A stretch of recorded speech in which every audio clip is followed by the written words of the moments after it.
across this world and into that unconscious state,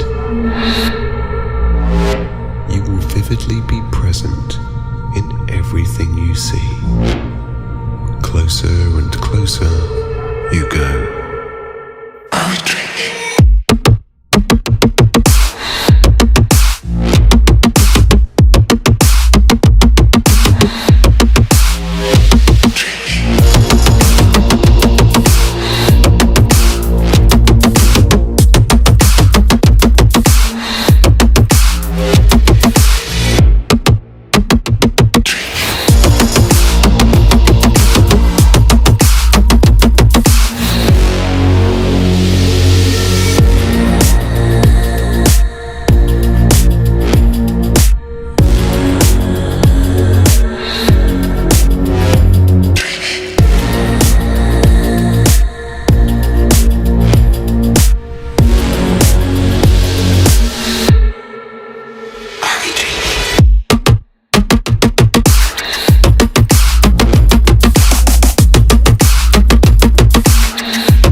Your body now feels separate from yourself.